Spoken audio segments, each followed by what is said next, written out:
ভাই বাংলাদেশ ওয়েস্ট ইন্ডিজের বিপক্ষে টি-20 স্কোয়াড ঘোষণা করছে, যেখানে টি-20 স্কোয়াডে বাংলাদেশের আছেন রিপন মণ্ডল এসেছে, শামীম পাটোয়ারি এসেছে যে ভাত খেয়ে শক্তি পায়, এবং আফিফ হোসেন ধ্রুব আছে, এবং মেহেদি মিরাজ ভাইও কিন্তু আছে। যেখানে আমাদের ক্যাপ্টেন কিন্তু লিটন কুমার দাস, তিনি কিন্তু গত 5টি ওডিআইয়ে 3টিতে কিন্তু ডাক মেরেছে। শ্রীলঙ্কার সাথে দুইটাই ডাক, এবং আপনার ওয়েস্ট ইন্ডিজের সাথে একটাই ডাক গতটায়। মানে তার ক্যাপ্টেন্সিতে বাংলাদেশ টি-20 খেলবে ওয়েস্ট ইন্ডিজের সাথে। আরে ভাই, আমার গোল লিটন দাস ওডিআই খেলতে পারে না, তাতে কী হয়েছে? তাই সে টি-20 মারকুটি ব্যাটসম্যান, তিনি হলেন টি-20 ক্লাসিক্যাল ব্যাটসম্যান। এই ক্লাসিক্যাল ব্যাটসম্যানের জন্য কিন্তু আমরা বারবারই হেরে যাই। এবং ওয়েস্ট ইন্ডিজের টিমটা যদি আপনি লক্ষ্য করেন, ওয়েস্ট ইন্ডিজের টিমে কিন্তু আছে রাব্বান পল ক্যাপ্টেন, এবং ভাইস ক্যাপ্টেন কিন্তু ব্রেন্ডন কিং, এবং সবচেয়ে ভয়ানক player Nicholas Pooran, Romario Shepherd, Johnson Charles, Evin Lewis, তারা তো আসেনি।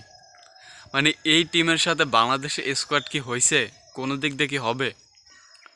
ওডিআই আমরা ভালো টিম, সেই ওডিআইকে আমরা পারলাম না ওয়েস্ট ইন্ডিজের সাথে। টি-20তে কীভাবে পারবো?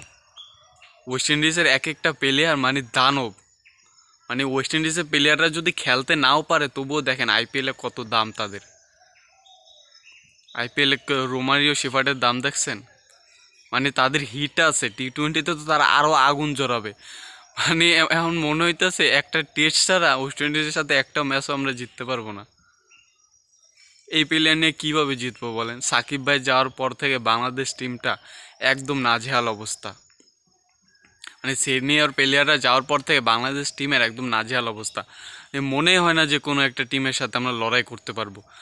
ওয়েস্ট ইন্ডিজেরও দেখবেন ভালো ভালো অনেক প্লেয়ার চলে গিয়েছেন, রাসেল নাই, নারিন নাই, পোলার্ড, ব্রাভো, আপনার গেইল, তারা যাওয়ার পরও কিন্তু তারা অতটা দুর্বল টিম হয়নি, তারাও কিন্তু শক্তিশালী টিম। যদিও তারা কিন্তু মাঝখান দিয়ে আপনার 2023 বিশ্বকাপে, হয়তো 2023 বিশ্বকাপে আপনার বিশ্বকাপে জায়গা পায়নি, তাদের বদলে কিন্তু সেখানে নেদারল্যান্ড চলে গিয়েছিল। তো সেই টিমটা কিন্তু আবার নিজেদেরকে রিকভারি করেছে, এবং তারা কিন্তু এখন কিন্তু পরপর সবগুলো ম্যাচে জিততেছে।